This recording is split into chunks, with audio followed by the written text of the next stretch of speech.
Out of the ordinary show, made by an ordinary small. His name is Dave, he's everybody's fave. He's big and mean, but he's kind of obscene. It's out of the ordinary show. I mean, he's just an ordinary show. Ladies and gentlemen, Out of the Ordinary Show. Here today, this evening. It's a first, it's a double whammy. It's a boyfriend, it's a girlfriend. They're both humans on the planet third from the sun. And the youngest I've had so far, 19 years old, 22 years old, both of them university students. And we're going to talk about life at university and everything. We'll see how it goes. Oh, very good. First of all, I apologise. I'm still recording from the inside of a Coke can. So I haven't got the mics sorted out, but please bear with us. I'm sure you'll be able to hear it. It'll just be nice to improve the production values as the series goes on. So if anyone's got any spare mics that they want to send me, I will be getting the H4n Zoom thing that someone recommended, and it's all good. Woo! Hello, Ella. Hello, James. They've come here to see me tonight, and we're going to talk about. Let's jump straight in, Ella. Good Lord. I just wanted to say, I saw you pop up. Ooh, you might have been there longer, but I saw you pop up about 3 months ago on the Trigger Me This, which is a sort of free speech forum thing. And you sort of didn't take it by storm, but you turned a lot of heads, and you seem to be very popular now. Everyone likes your post. Everyone seems to like you. How did you find out about that? Basically, my finding out the page is in college. I did come from a very, very left-wing group of people. Most of us do, an LGBT Green Party. Right. So, and I knew I was always different, but I was scared that if I expressed my feelings, I'd lose friends. If I expressed that have you expressed feelings and found that you've lost friends? Yes. Right. But I mean, what is there a friend that introduced you to the group that's in the group, or you're just searching online? No, I literally, funny enough, I literally searched into Facebook anti-SEW. Wow. And look at this, and now I'm here, and it almost seems like there's friendship blossoming. Isn't Facebook a wonderful thing? Ladies and gentlemen, I always iterate and reiterate. Technology, Facebook, social media. Is it a good thing? Is it a bad thing? Now, you can say a hammer, fantastic tool. You can build a house with it, but you can also hit someone over the head with it. Social media, the pitfalls. You were saying at school, you didn't want to risk offending or being ostracised by expressing certain views. James, you're also at university. Have you found that to be the norm at university? Extremely so, right. Especially at universities. Modern universities, it's insane. I was one of the few. I seemed as if I was a unicorn in that situation. Nice use of the word. It was ridiculous. Where I went to a debating society, and I was the first Conservative to be there since a year before. There was one other Conservative, or the first Conservative to admit it. It was more so to actually have a backbone and talk about it. Right. Because when you are outnumbered in a region of 50 to 1, because that was really that's the sort of that was how it was. Where there was instances where I would propose a debate topic and it would be shot down, not because it's not interesting or it wouldn't gather the crowds, purely because no one would sit on the debate panel with me. No. That's purely why. And I wasn't exactly debating heinous things. It was basic debate. Sure. For example, I don't know, taxation or border controls, and yet that was seen as that was so out of the pale. Did you meet him at this discussion group? You did, yeah. Yeah, we did. We met at the debate society. Fantastic. So. And to be honest, that's what kind of drew me towards it. Yeah, I was just about to say. Because someone who speaks their own mind. I was used to most of my people I met being basically close to each other. Like, I would say something, and they'd be like, I agree with you, and like, robotic on the sense. And to meet someone who had different views, I was like, actually, I could learn something maybe. I could actually learn about the other side, not be biased, not have all the blackmail from the extreme SUW, sexual snowflake left side. You still, you don't mind me saying, you still seem to me as if you would, someone asked your political leaning, you would still place yourself within the echelons of what we call the left, modern left. Socially, yes. Right. Socially, I am left-wing, I would say. I don't think there's any political party that defines me because, Yeah, example, I'll agree. Very good for point. I'll example, agree with Labour that. is too left and Yeah. it's too ridiculous now, to be honest. Yeah. Corbyn is just he's not a real politician, I don't think. Mm. He just advises to the public and tries to get likes, you know. Right.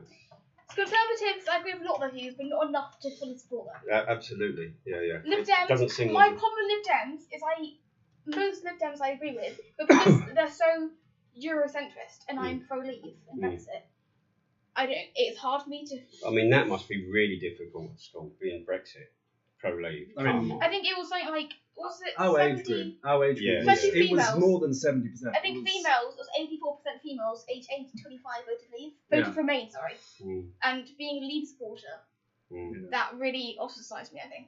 I mean, for most of the time we were at the debating side, you were quite quiet about it. Yeah, I think the funny thing is actually, is in college, all my LGBT who preach diversity, like, you can be anything you want to. My issue was, as soon as I came out as not being lesbian, coming out as bisexual instead, being pro-Brexit, example, they left me. The people remained with me. My best friend, two best friends in college, was a UKIP supporter and a pro-leave. He didn't have a political party. Mm. So the people who accept me the most were the people on the right wing, which makes no sense in a sense, you know. It seems to be crying out for some sort of centrist, you know. Yeah, I'm definitely centrist. I think economically, I'm definitely capitalist. Right wing. Yeah. Well, that basically says you understand maths and how reality works. Well, those who advocate for mass welfare redistribution, the entire title redistribution, the whole word redistribution, connotates this idea that wealth wasn't created. Instead, there was a pot which everyone got a slice from, which is just not how the economy works. Which is why that they believe in the zero-sum game, Yes. where someone getting rich must mean that someone else is getting poor. Exactly. I might be Which is ridiculous, absolutely. I mean, Wealth creates for example, opportunity in the US, for example, I know the stats from the US. 80% of all the millionaires in the US or in that region are self-made. And so this idea that let's slap up an inheritance tax, Right. I mean, let's tax the crap out of I may everything. be It's wrong just here, ridiculous. but I believe one of the Green Party's policies would abolish all taxes and increase welfare. I'm like, where the hell do you get the money from? If you're going to decrease taxes and increase welfare and have no border control. In my opinion, the vast majority of the political parties at the moment are ridiculous. Yes. For me, But I think that they know that I mean, they must know that it's ridiculous, but they're just simply doing it to appeal. There's a mass movement. We're talking about it it's rife in universities, it's rife on social media. This sort of whole unearned sense of moral superiority, where they virtue signal. Oh, I want everyone. I want redistribution. I want open borders. But you find only the most. I hate to use the word privileged, but you find the most privileged people espousing these views from some sort of, as I said, unearned moral high ground that they think they have. they shout it down upon you from an ivory tower, and at the same time they project their own lifestyles and their own existence and their own background onto you. I mean, for example, when I was at this supposed debating society, I'll put it in quotation marks, because it was just an echo chamber. And when I first arrived, it was a shock to them. For example, that I was, to them, they had this stereotypical view of a conservative. They thought, I'd come from money, I'd come from some sort of privileged background. You don't sound like you come from money. No, not at all. That's not sarcasm. I mean, I know it's pretty obvious. My voice does not help at all. It does not help. It's lovely though, isn't it? I can see why anyone would want to have sex with a man. But getting back on topic, the fact that my politics and my voice, for example, and the way I dress and the way I hold myself, made the assumption where you had these, as you pointed out, these privileged, liberal. They were called middle class, lefties. I'll call them lefties. They're not liberal. They're very authoritarian. They're very authoritarian, and they want to push their opinions on someone else. If you disagree with them, it's not a matter of we merely disagree. You have a different point of view. No, it's you're evil. From a group of people from a group of people who espouse moral relativism. They have a very clear idea what evil is in their mind. You know, for example, they go, you know, talk to me and they'll go, oh, so what's your opinion on taxation? And I go, it should be lowered. And they'll go, oh, and it jokingly, they'll immediately jump to, oh, so why do you hate poor people? You know, as if there's this assumption that if you don't take from someone else, another person can't improve themselves, which is just ridiculous. I think a lot of it as well is not so much that they care about the poor, so they just seem to sort of hate the rich. That's exactly it. I definitely feel as if that's the case, because the majority of these violent activist students come from well-off families. I had various people within this debating society projecting their own lives onto me. They would go, oh, so you lived in a village. You came from you were a single child. You came from a nuclear family. They made all these assumptions. You know, plot twist. The white family. It was exactly. Hopefully white family. Exactly. But the plot twist, it turns around and it turns out they're projecting their own lifestyle onto me, and assuming my politics purely because of my background. When in actuality, I've lived in London. The vast majority of my friends, relatives aren't this homogenous group. Sure. And I think there's always that danger, isn't there? Everyone with the identity politics, like you're a monolith. Yeah. I mean, for people who can't see, hopefully James will join the group and people will be able to see his profile pic. Well done. But he's got ginger hair now. The amount of time we were growing up and maybe make that, I got beaten like a ginger stepchild, or ginger people have no soul. Yeah. No, you can get over that, of course, but I'm just talking about relativistically what you want to term as phobic or an ism or this that. There's my own brother and the chap Leot Stern. They've got some very fascinating opinions. I'd love to get them about moral relativism. Leot's one of it's not murder's not. You can argue that it's not morally bad. Wow. I definitely want to talk to you. No. I mean, it's all interesting stuff. He's the what was it? What religion is he again? What religion? Yeah. He probably believes in Thor or something, I think. No, you can talk to that very interesting man. Okay. Very interesting chap. I hope to get your point on phobias and stuff. What I find most interesting is obviously I do identify as bisexual. Yeah, but what? See that. You know what I? But you must you must have a leaning one way or the other. I'm more into girls. More into girls. Yes. That doesn't bode well to me, Well, yes and no. I mean, I would view myself as pretty damn masculine. Right. I'm just jaw, shoulder, and a voice. That's all I am. I struggle to sit on the bus and not brush into people just for bone structure. This ridiculous, But I guess the gentlemanness is feminine. The fact that I would be inclined to open the door. I'd be inclined to pay for the meal, for example. Well, I might even argue that that's not feminine. That's much more sort of a chivalry aspect. It is. It's more in public. If I'm more likely to notice girls first than different girls. But doesn't mean I want a relationship with them. But saying that, when I was, you've probably seen some of the pictures where I used to be huge. I'd get more looks from men, and not necessarily gay men. But more because, and you do it yourself, and purely because sometimes beauty is an aesthetic, and even youth has its own. You look at a young person, the way they're sort of, sorry to get romantic, but the way their spirit, for want of a better word, is animating their frame, the energy. Well done. It's the energy. The way they animate themselves. What I was going to say for the phobia thing is, I've had more homophobia from the gay community than the straight community. Because in college, I identified as lesbian. I was adamant I was gay. Why were you adamant you were gay? This is quite a deep conversation. It was a sexual abuse. Right. Basically, beginning of college, I got a boyfriend. And how old were you? Beginning of college, 16? 15, 16. And he basically blackmailed me into having sex. And after that, I was just like, no. It kind of completely diverts me to men, to be honest. But you found, women can be just as devious, as you probably know now, if you've had a relationship with them and women as well. People are just people, unfortunately. But Yeah. I realised is when I came out as bisexual, all my straight friends, like they were like, okay, that's cool, fair enough. My lesbian friends was like, you're betraying us. Oh my god, how can you do this to us? I'm like, does it really matter who I'm in love with, who I sleep with? It's not. It's not. Who I prefer. Yeah. And it's what I find really funny is those who preach the loudest about tolerance are the least tolerant. They're the least tolerant. And I had that at university. I was one of those. I had that at university where I had people preaching, oh, we should have a diversity of thought in the debating society.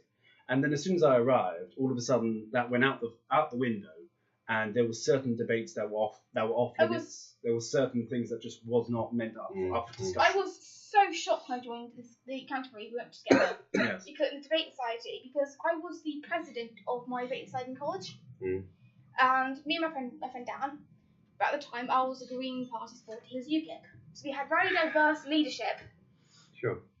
And every debate, at the beginning of the year, what we did was I got everyone to give topics, and we went through each topic like abortion, trans rights, gay rights, heretic attacks, stuff like that. Which attacks? Sorry? Heritage. Oh, heritage Yeah, attacks. sorry. Stuff See, like that. enunciation, my dear. I thought you said heretic attacks. I know. I mean, lifted by heart. I was sitting there going, no one expects this language. So at the beginning of each, know. at the beginning of each debate, I would be like, who was for this motion, who was against the motion, Sounds like an actual debate. who's undecided. At the end, we'd be like, who's for, who's against, who's undecided, and we'd vote who would win and lose. So I assumed, stupidly enough, actually, I assumed the same thing. when I joined this one, it'd be the same. Exactly. But it was literally just people agreeing each other, being like, It was just we should have open borders. It was just a circumstance. I agree with you. It was just Obama is the closest thing to the perfect president. I'm sitting there going, no. For example, there was one debate on Obama's legacy, and I'm sat there in the audience because it was one of the few debates I couldn't sit up there on the panel. They went, James, you've been in every single one. Calm down. But it was only because it wasn't because of some narcissistic, trip. It could have been. But it was more so the fact that I was one of the people that actually had differing opinion. So I would have the head of the society go to me, James, can you get up on the panel? We need someone who actually believes in this. We don't need someone playing lip service. Sometimes it was really unfair because I would be with him, like hang out with him, and it'd be literally the night before. Exactly. They'd message going, well, no one against this topic, can you come? Yeah, but they're the best type of people. Someone on the fly like James. You can feel that from James on the fly. You throw something, you throw him a curveball, and he'll do his best to. Yeah, he'll do his best to catch it. Now, you said something else interesting. I remember about agender. Yes. Is that a joke or is it something you identify with? And I didn't mean that as a because you say so many jokes on triggering yourself is very hard. But I would say my idea of gender is much different to the normal liberal, say in the LGBT. Yeah. I do believe in binary gender. I believe in male and female. You believe in binary gender, right? Yes. So Okay, science. Yeah. It's just science, all right. But so the idea of most liberals' gender is like your body doesn't define your gender, but I think it does. Like I'm obviously a female-bodied person, Okay. But it's basically I use a gender as a way of expressing how I present myself. Yeah. So it's more a aesthetic, I would say. Right. Okay. So I would happily bind my chest, wear male's clothing. If I got cold in that for example, which I have in the past when I shave my hair off and stuff, it doesn't bother me. It's more I don't feel I'm neither masculine or feminine. Sure. No, I'm with you, but because I've always described. I don't understand the whole 70 genders because right. What the fuck? That's where I wanted to pick up. When you categorise the number of genders, let's say, for me, gender simply is a descriptor of the archetype. Yes, for me, exactly. It describes the male archetype. You've got the male archetype, you've got the female archetype, and then you've got an infinite spectrum of expression. I don't understand all the labels because, for me, example, male, female, agender, which is basically you don't feel affiliated to either one. But what I'm saying is, it's. Why do you need to label it? Yeah, it's a society. But saying that you have labelled it, saying it's a societal construct. You see. gender's a construct of society. A lot of we, at the beginning we were saying not to use the term liberal because I'm with you. You have to really classify. I'm a classic British liberal. In liberal Australia, it's a Tory party. In liberal in America, it's the far left. Here, it's a because for example, an American saying liberal immediately translates to Democrat, even though they are the most authoritarian party in the entirety of the US. I mean, for example, they were the ones that owned the slaves, they were the ones that and absolutely. To put on to their modern political position, where they're now calling for the abolition of ICE, and they're now calling for. You had Maxine Waters recently calling for violence against cabinet ministers, which is just it's just beyond the pale. But going back to how it differs to me is I don't try and make people call me they, he, she, whatever pronouns. It's my personal view of myself. But would you affiliate yourself with transgender people who decide that they are born in a wrong and they're trying to make a transition from one gender to another? As I said, gender archetypes, masculine, female, the expression, the infinite number of expression is fine, and that's where I've always tripped up. I understand the infinite number of expression between the two archetypes and the difference between biological sexes. Why you'd want to try and number them and label yourself as one of these things is just sort of railing. For me, it just seems I'm non-conformist. Gender's a societal construct. I don't conform to society. I mean, I don't. The label a gender, I don't pinpoint, but I'm definitely gender. I can never change. It's more just an easy way. It's basically a simple thing to say myself. For me, it's just for myself. I understand people see me as female. I'm not going to get all triggered as someone calls me this or that. Exactly. It's basically for my own personal mindset. And the key difference between you and any of those, social justice warriors are the fact that you wouldn't impose your view of yourself onto wider society. You wouldn't demand that there must be legal changes to what people can and can't say. My thing is of gender and sex is quite simply, I don't really care what people see me as. But why would you want a label? Now, I'm asking this, and I think it's a little bit of an unfair question because you sort of simply do what everyone else is doing around you if you grow up in a certain generation. And obviously my generation wasn't doing that. But I understand that labels seem very important to this generation. I'll meet someone and they'll literally go, "Hi, I'm agender, I'm gay, and I suffer from depression." And I don't even know their name. They haven't even told me their name yet. So they've given me a whole list of categories. Yeah. Which are far more personal. They're far more personal. But it shows that their identity and themselves and their self-worth is tied to these labels. Well, this is it. Like, it's a box. Yeah. This is a box. I'm going to climb inside this box. And you're more than the sum of your parts. You know what I mean? Yeah. Sorry to quote Yoda, but we're more than this crude matter. That's why I said my labels don't really interfere with my social aspects and stuff. I don't really... Sure. I mean, meeting you tonight, fantastic. You've been great. I mean, you're bubbly. You're fantastic. You seem a great couple. But the trigger me this SW thing, SW. I said I was agender in a post purely to reiterate to try and get debate up. It was mostly. It wasn't because I wanted people to know. Oh no! It was one of the most. I'll get the words out in a minute. Enthusing is not the word. It was one of the most enjoyable debates I think that everyone for a long time on everyone got involved, and you can see, although there's a little bit of stick poking going on, most people are really quite not really care. They're quite kind-spirited. They're actually curious. You've actually raised a question. Let's all talk about this. And that's what the left just doesn't want to seem to do. They don't want to talk about. They don't want discussion because discussion doesn't help them. They want to control the narrative, which is one reason why they subscribe to this idea that more relativism. The key thing is control over language, which is one reason why the social justice lot have tried to redefine what racism is. Which, for example, when they've tried to redefine it as something to bash this great monolith, which they call white people, which is just rather silly.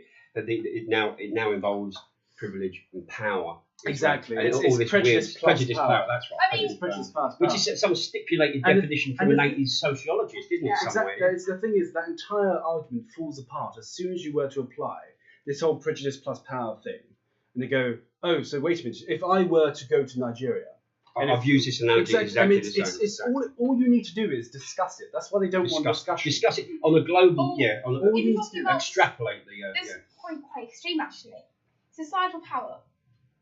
Let's say Nazi Party, for example. When he first started, they didn't have any power with Society Party. Societal power at all. No one really listened to them at the very beginning. But Sure. were they still racist? Yes. You know, it's... Oh, right, yeah, so, yeah. Exactly. It just it's shows. equating a racism with power Right, is saying, oh, so the beginning Nazi Party went racist then. I'm like... Yeah, because they didn't have any power. Yeah. Yeah. It's Same with a Same ridiculous with the thing. KKK. So they didn't have much society power at one point, you know? It's like... Or they don't have much power. They don't have much power now. So Yeah, it's exactly. yeah, Are no, they racist? It falls apart It does, entirely, yeah. and it's merely a under tool. analysis, like most of these, yeah. It's merely a tool to bash a group of people they dislike. That's basically what it is. It's merely a tool which it invigorates and fuels racism of a different kind. Where, for example, you have the likes of, granted they're not really journalism at this point, BuzzFeed and Salon, pointing out, having articles, 20 things that white people have ruined. Yeah. And I'm sitting there going, well, for one, the whole term white people is just, it's a ridiculous label to cover a wide variety even of us different people. will come with different Exactly. backgrounds. I mean, for example, you've got your part Scottish, I'm English. I come from Scottish and... If you were to even make the mistake of saying, oh, a Scottish person's English, they'd freak out. I mean, so to say white people, it's so American centric, it's insane. I remember watching a program once on television late at night. It was one of the I Survived, and it got very human. And it was a black girl telling her experiences of escaping this lunatic who had tried to cut a baby out of her. I mean, really quite graphic stuff. Yes. And you say, I'm by myself, I'm on my own, I've had a bit of a drink, I'm really into this poor woman, and I'm so, oh God, I wish, well, you're obviously all right because you're there, you're telling the story, but yeah, how's this going to unfold? And I hope you found some sort of peace with yourself. And you're really there, and at the end, when she finally says her statement, you're like, wow, and then I sat down, clicked on Facebook, or clicked on the internet, and exactly that come up.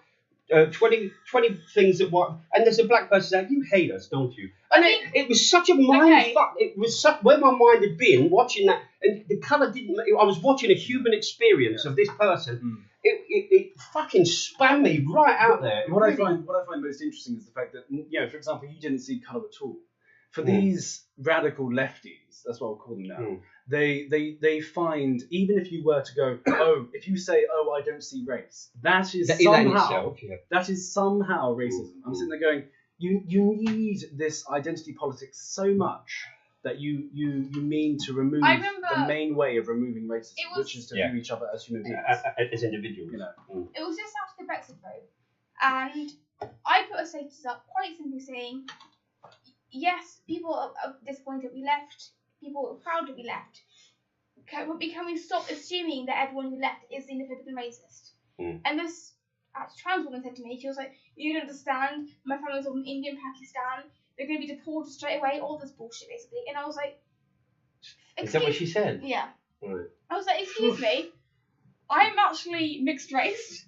I come from... There's so much misinformation. Fancy saying that to a group of people that she'd obviously done no research, because Pakistani people and Indian people won't be sent back. No, of but course like, not. But to try and create that sort of panic. I was like, I basically, the whole, felt bad saying it, but I was like, don't assume my heritage, because my family is from India and China. And I was like, and actually under the 1940s Commonwealth Act, you won't be deported back. Well, it's got nothing to do with the EU at all. No, it's and so this idea that, Brexit was based on racism, I'm sitting there going, that makes no sense entirely. When I've you have these sort of, some people who say, it was based off, disliking. I mean, who was the Liberal Democrat leader? I mean, he was Vince Cable or something. He said something so idiotic. He said, the majority of those who voted Leave voted because they missed a white England. I'm sitting there going, you do realise most of the EU, for example, is white. I mean, to send Polish immigrants back home, that makes no sense entirely. if your main point of voting Brexit, for example, was that's the most, you would want the opposite. You'd want the entirely opposite. You'd want greater integration into the EU. And so whenever I had that discussion, I was thinking, have you ever met anyone who did vote in actuality? Because you had these largely bubbled people. They're in their own little bubble of theirs, where, for example, they had never met someone who voted Brexit. Never. They had never met someone. And so they would literally gasp when they'd meet someone like me at university. They'd go, what? And they would ask stupid questions like this. These are university students. These are supposedly the next generation of educated people asking me, have you ever been, left wing? As if it's wrong to be, of any different political spectrum. Basically, unless you realize you're evil. Basically, yeah. Basically, why do you hate poor people? I'm sitting there going, it's just so idiotic. And they would lump me in with a variety of people merely because of labels. They're obsessed with labels of every shape and kind. They go, oh, you're white, heterosexual male, so that thus means this, which is just not only ridiculous and negates the fact that we are all individuals at the end of the day, but also ignores, they love this term lived experience. But when it suits them, they will disregard someone's lived experience if it doesn't suit them. Yeah. If it doesn't suit the narrative. Sure. This was in the LGBT society in uni. I love the way it's because you've had to say it so many times. It's hard to say. No, not hard to say. You just roll it off like it's one syllable. The society, and it's the LGBTQA plus society. Get it right, madam. LGBTQIATP. I can go on, but I'm 22 and I feel old when I remember the fact that it was once LGBT. I remember when it was simpler times. Right. This was an honest conversation. So I had mentioned James before, his political views and stuff, and because it's talk about like our relationships, and friends, and all that, etc. And one of the guys there, we're having a topic on, I think, border control. And I went to raise my point of view, and this person, I swear down, said to me, your boyfriend is a white conservative, your opinions don't matter. So now it's by association. Yeah, it's simply by association. Purely by so once you sat next to someone on a bus, and I think that when you start to extrapolate these really fucking wacky views, it's terrifying. Terrifying at best and absurd. Terrifying at worst and absurd at best. Going back, you met at the debating society. Yes. So you'd never met outside of a university environment. No. Also. And you said about it doesn't bode well for me if she's, but surely it bodes more for him if you say you're bisexual, lean more towards women, but you've suddenly become attracted to him. What attracted you to James? Was it because he was, as he labels himself? Was it because he was the conservative unicorn, perhaps? That's one of the reasons, actually. It was nice. It was a breath of fresh air, I would say, in Right. that sense, because And I think the issue is I am bisexual, so I'm attracted to females, and I'm most attracted to very feminine females. My ex-boyfriends have been the very effeminate boys.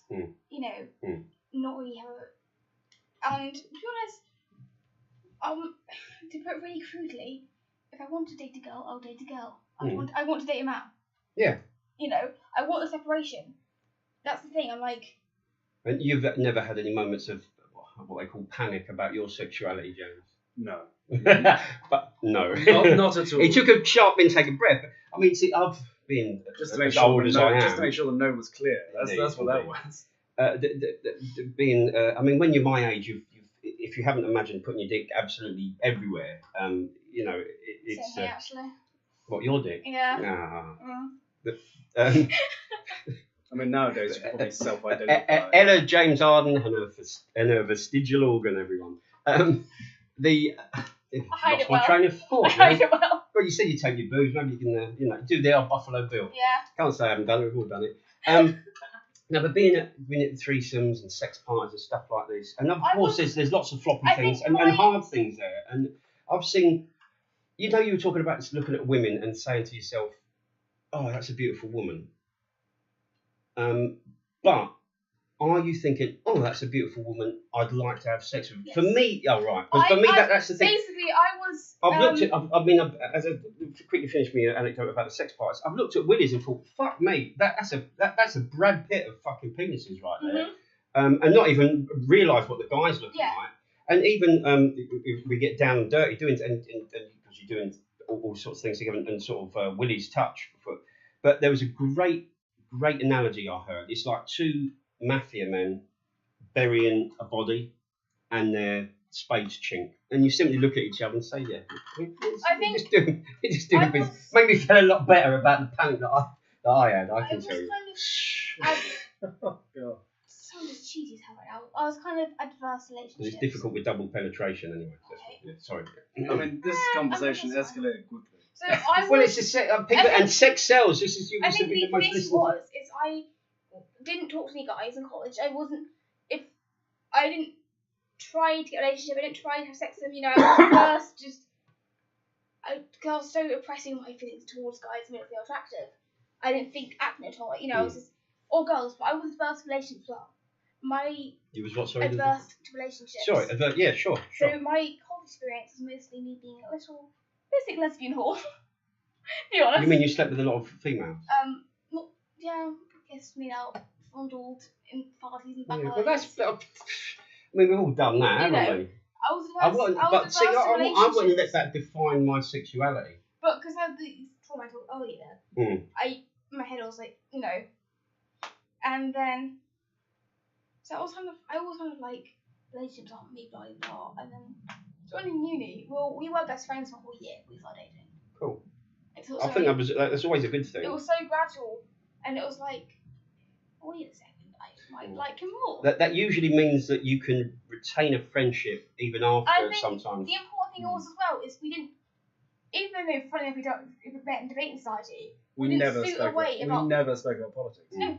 It was so we knew each other's little discussion we of knew politics. views. I mean, of course, but I mean, I assume so. Whenever I meet someone my age, I just assume you are a massive atheist, you love high taxes, and you hate borders. That's my assumption. You mentioned atheist. That's my assumption. Do you have a denomination? Yes, I'm Catholic. Brilliant. You see, I used to be one of those really ardent and quite, maybe oxymoronical, evangelical atheists. But I found that I love Christopher Hitchens, I love Richard Dawkins, but I think that they actually gave too much credit to the human race. Yes. They took away this thing called religion, and people simply search for another ideology from which to proselytise from. It's now that's exactly what a lot of philosophers, for example, I mean, it's quoted everywhere, and it's almost a cliche now.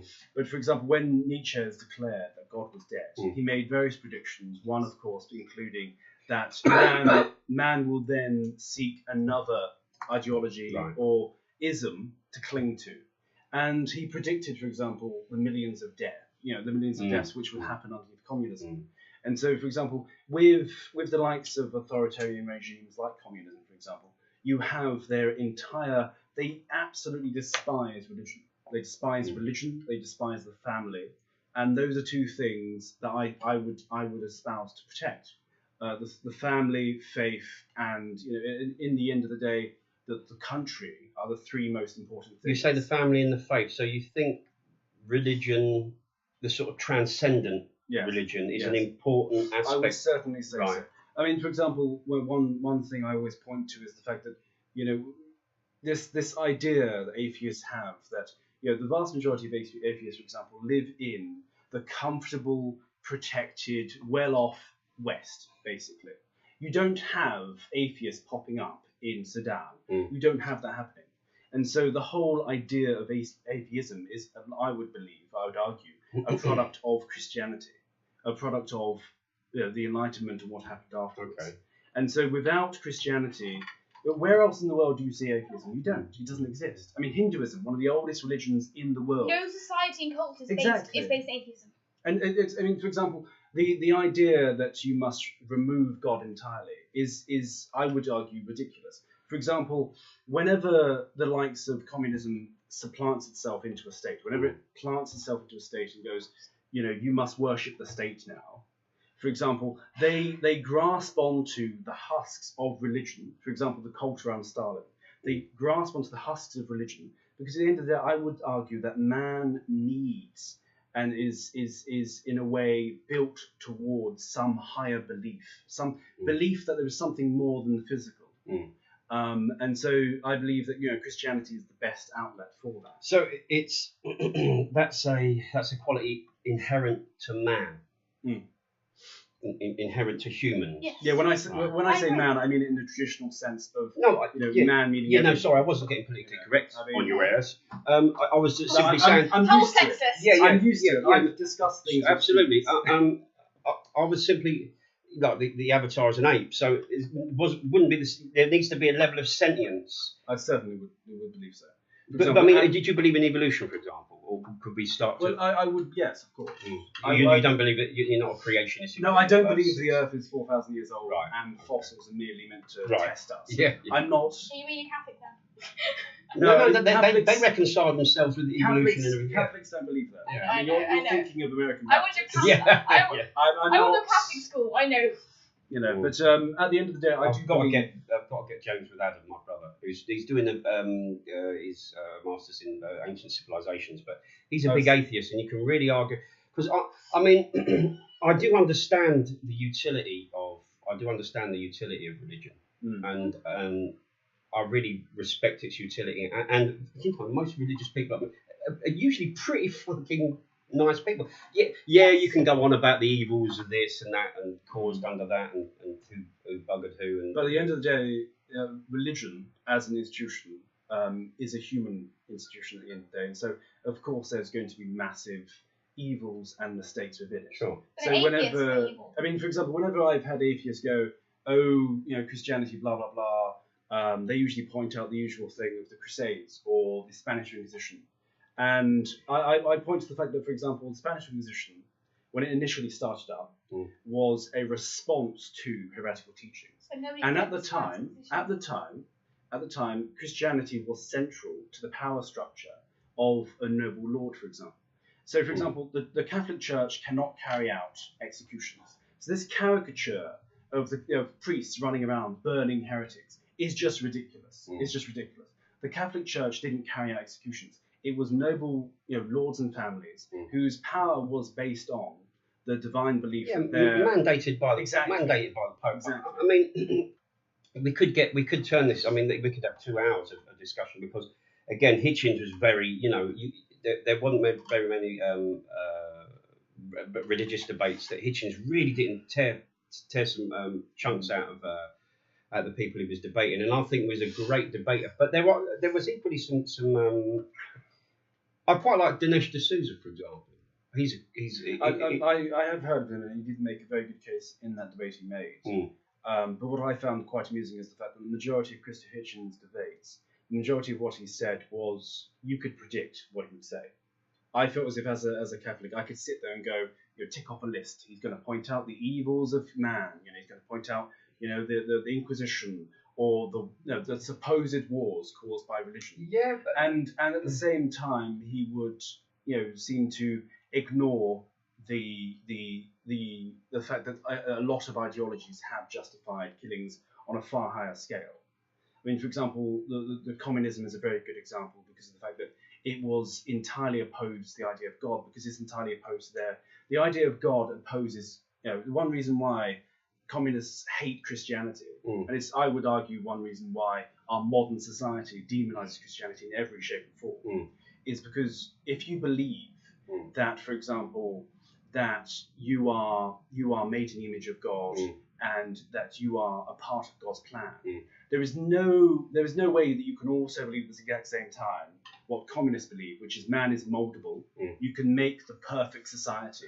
The whole idea of utopia on Earth does not compute. Yeah, but I think we're missing the point that Hitchens was making, because he did discuss communism, and he rightfully pointed out that it was an ideology as fervent as religion and is as pervasive as religion, and gave you a set of absolute truths that you were not to question.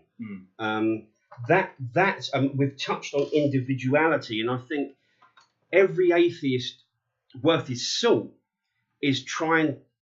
It is very hard. It is a classic British liberal. I'm going to probably get a lot of stick for that, but the responsibilities, the rights of the individual, the fact that your critical faculties are what. I mean, of course, I would, as a conservative, value the very, Western concept of the individual, which it is. Yeah, but you're missing the point.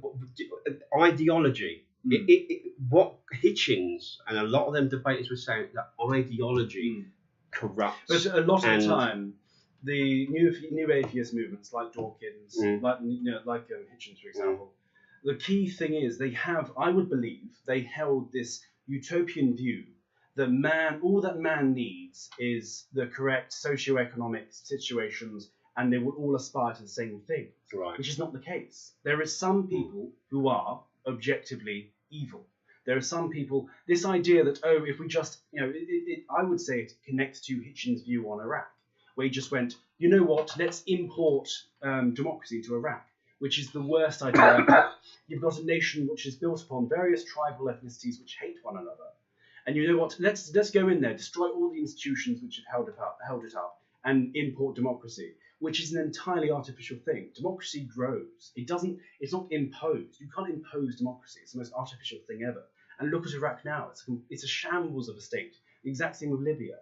If Hitchens were alive today, I'm certain he would regret his support, his wholesale support of the Iraq war, for example. Yeah, no, it's one of the you brought it up, and it's one of the things I disagree with him on as well.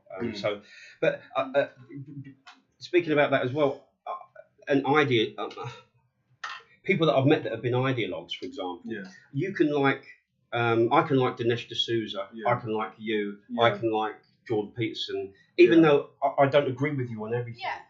And I think the left, like you were saying before, if you don't follow the narrative, if you're outside of that somehow, then all of a sudden you're exactly. As soon as you could agree on them with everything, you could agree with them everything entirely. But as soon as you disagree with them on, for example, hate speech, you are the worst thing ever. These caricatures, literally Hitler. And so you're not only demeaning the experience and devaluing the experience of those who actually lived under. Yeah, I always go, oh, can you feel that tremble? And everyone goes, oh, what do you mean? I said, that's 60 million Jews turning in their grave. It often breaks the ice. But there was a guy once that I met talking about Jordan Peterson. Said, oh, I can't stand him. I can't. Why? Oh, because he misrepresents postmodernism. Oh, right. So it literally hated. It couldn't listen to anything Jordan Peterson had, or find merit in anything Jordan Peterson, because he thinks postmodernism is misrepresented by. Now, as I said before, it's.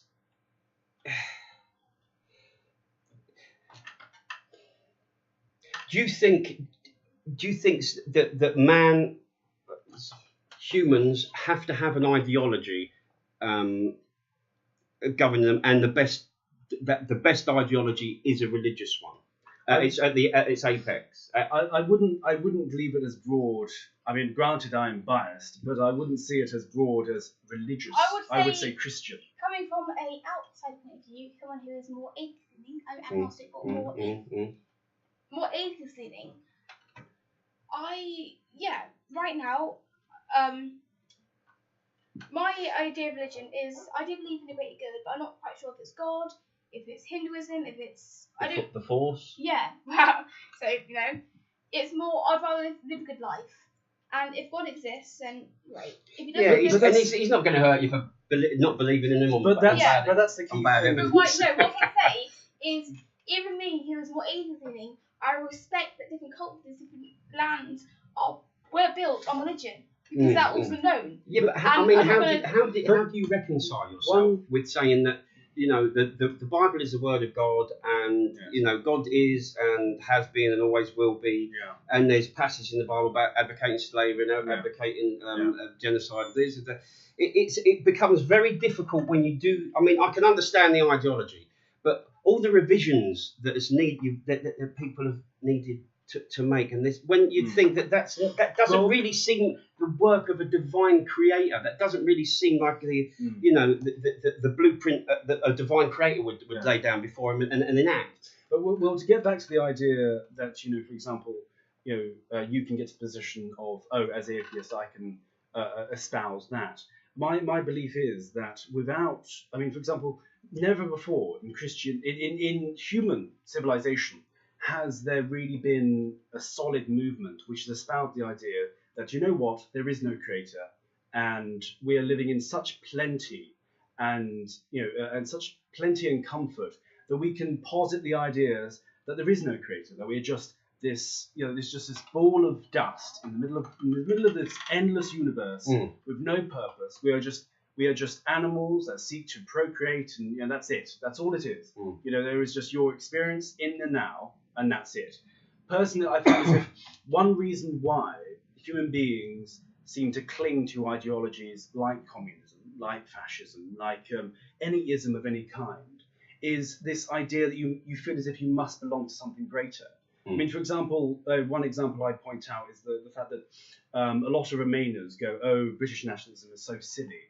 But at the same time, they go, what we need? We need a joint European identity. But it's this, I feel as if it's an innate yearning to feel as if you're part of something greater. But does that mean that if the world, let's be hypothetical here, were to attain a state of plentifulness for its inhabitants, for everyone who lived in a state of relative pleasant and abundance, that everyone would be an atheist then? Is that? I wouldn't say so, because it depends on person to person.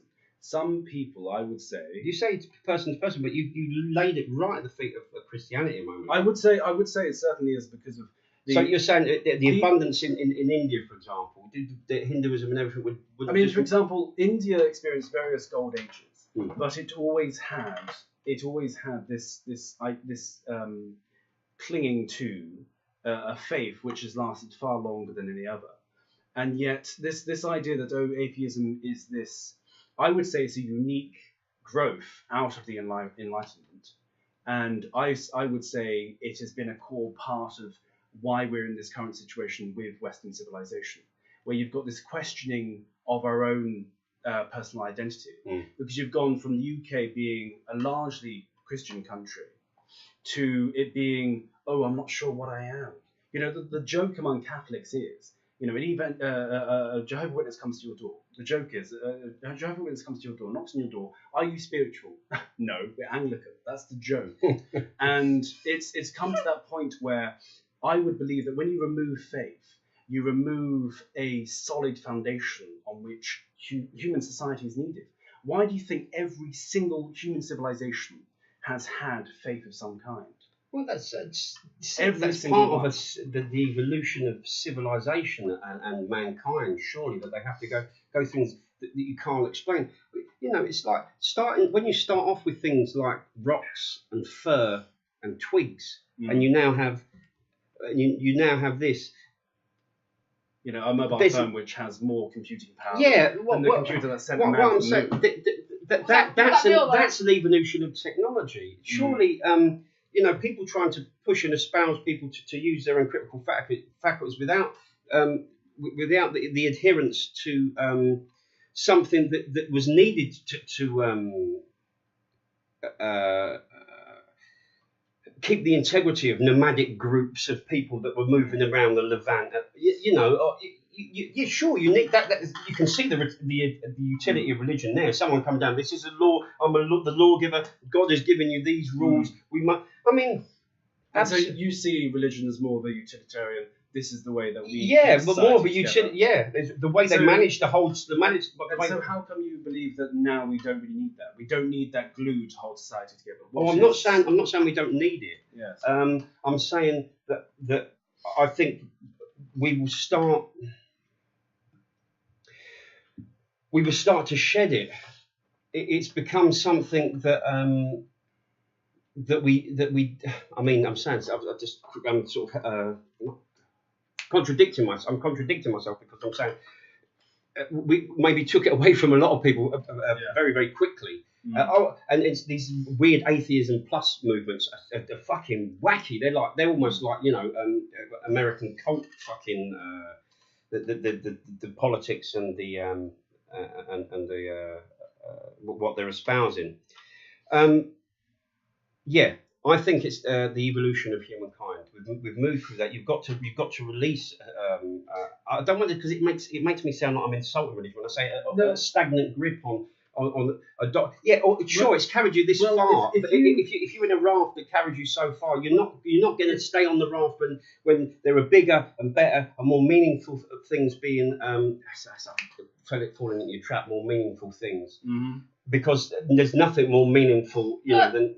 Surely, say if you're on a raft, the metaphor you're saying, example, but let's say if the more important thing was a big awareness of religion, realising that even in our day of society, how technology is performing and stuff, that religion starts to be prevalent in our society, and it can carry you more forward, and it can add. Well, for example, building on your analogy that you pointed out, we're on this raft called religion. I would call it Christianity, because religion is far too broad. Yeah, sure. I'm situating myself in a very Anglo-centric position. I'm drowning because I'm agnostic. I don't know to go on or off. I don't know. I'm only be like, should I drown or stay on? No, I wouldn't. I mean, atheists are drowning. Just hang on to the back of the doggy paddle. Yeah. No, but what I was saying is your analogy of the raft. If the raft has got us to the point where we have, mobile phones which are beyond any comprehension of when I was a child, let alone when you was a child, why would you then get rid of that raft? It makes no sense. I'm not saying to get rid of the raft. It's not like to forget the raft or to destroy the raft. But surely we've started to notice that it does contaminate and it does limit. I mean, he seems like this young man that you're with seems like a fantastic intellectual and someone that you could talk for hours with. But I do think it has and it still does limit and stunt both intellectual and innovative thought. Religion does do that. It stultifies. One point I would like to point out is the fact that if religion is such a stagnating thing, when I say I won't say religion anymore because it's Christianity. Yeah, but you're using Christianity. Are you claiming that Christianity is a stagnating force? Yeah, I'd have to sort of try and read. Religion is such a broad. Yeah, but I would say religion is something that we do. I think we need to shed in order to move forward. Well, that would go against the current reality we live in. We currently live in a reality where we are at such a point of progress where you have instant delivery. We are some of the best points of civilization, where you have food at your door if you were to call someone. Yeah. It's beyond comprehension for someone 50 years ago. Yeah. And so I'm trying to, But that's not because you pray to God. Of course not. No, I'm not claiming that it's divine intervention that has led to Pizza Hut turning up at your door. What I'm claiming is the fact that actually. I mean, who knows? But what I'm pointing out is the fact that you seem to have this idea that religion has stagnated us. How come? Not stagnated us. If it's slowed us down, how come the Christian It's not slowed us down. I believe it is slowing us down. Even though we've gotten to this point with a largely, if not entirely, Christian civilization. It would be like saying, why did we change the first flying machine? Why did we? Because our understanding of aerodynamics became better, because we understood things better, because we were able to, but surely we still look at the Wright brothers and say, what a fantastic invention. They were pioneers. I'm not saying that we should abhor it. I'm just saying that I think that the insistence that everything comes out of a 2,000-year-old book, even though there is a great number. I don't have them off the top of my head right now because my memory is terrible. But I can, if needed, I can send you a whole list of people who were religiously devoted, who believed entirely, more so than I, in the Bible and its truths, but have pioneered scientific discovery. Yeah. I would say Christianity is one reason why we're in the situation where we are now. Yeah, I'd agree with you. For example, when someone says all religion is stagnating, they're ignoring the fact that it's in the West where we've had the Industrial Revolution. It's in the West where you've had the technology which we are now enjoying, where we are. Yeah, well, we had the greatest reforms in religion as well, where we stepped away from, we separated church from state. The greatest progress was made where church and state were separated. That key thing about church and state comes from Christianity. Yeah, of course it does. Of course no it other does. faith Of has course that. it does. But it does show an evolution. It does show a separation. But that It does show a movement forward. If you say evolution, but the evolution is only necessary when the foundation, which is Christianity, has allowed for that. There is other faiths around the world which don't allow for that. Which don't allow of for course. That. And we've seen the byproduct of that, where you've got a backward culture, which in this modern day we are not allowed to say is a backward culture, which to me is just backward. What I would say is, why destroy their foundation if it's stable enough? The foundation of Christianity in our country is stable. You can destroy the bricks that have made it the house of culture. But I would agree with you that we don't need to destroy the foundation. The foundation's there. Fine. Yeah, we built on the foundation. But you can say if it was a mud brick and spit, feces house, which was pure religion, and then you realised enlightenment, and you were like, actually, maybe clay bricks would be better and more sturdy. The foundations of religion's still there. Yeah. You're simply using better building materials now. Yeah. That's not bad. In fact, my raft analogy falls apart with a better analogy. We've got better technology to build. Because if you had a mud brick house, mud can form bricks. So if cooked correctly. Yeah. Exactly. So if you now gone from faith to architecture. Yeah, there we go. If you'd have the foundations. To everyone listening, geography and history. James' history and Ella's geography. And the time is flying by. They're usually hours long. We've overshot the hour, but it's very heated, and there's lots more things I want to talk about, like sex. No, I'm only joking. Like religion. Oh, no, I'm only joking. No, simply, I didn't really talk about your past and how you got to where you. But it's fascinating to listen to your points of view. And fascinating to sort of obviously it's great posting it on the group because I think people get to know each other. What I hope to do as well is organise a meeting, so at least 10, 12 of us can.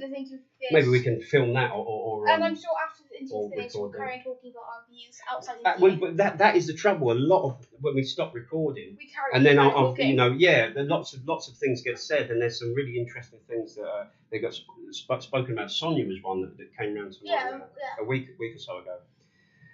But again, what I'd like to do is start to pick topics. Yeah. Now I've done a few interviews and got some people. I've got a few more interviews lined up. In fact, I'd like to get you with the transgender girl that I met, because she's from an Islamic background as well, and obviously it's very tricky for her. Yeah. But pick a topic and talk about that topic for an hour and possibly more. And people like my brother, I'd love to, the moral relativism thing I'd like to get on, but it's definitely something that I'd like to keep going this. And thank you ever so much for contributing thus far. I think we're in double figures now. I think this has made it the first double figure interview. And I know things start slow, but I know if you just keep pushing, it's increments. They're unstoppable. Increments are unstoppable. And if we keep doing this and we keep meeting with people and keep the ties, James. Fantastic debate. I'm sorry, my debating head's not really on. We've had a little bit of wine and and other substances, and just to touch on it, it makes me tingle with the amount of material there is there to discuss. Fascinating person, James. Absolutely fascinating and lovely to meet you as well, Ella. So we'll stop recording there. Please listen to this. I'm going to get a big description and lots of hashtags for this because this is a good one, guys. We see you next time on Out of the Ordinary. God bless whatever you perceive him or her to be. And do you see the gender? Oh my God. I did. Oh God, what am I doing? I've become the people that I hate. Okay, peace out.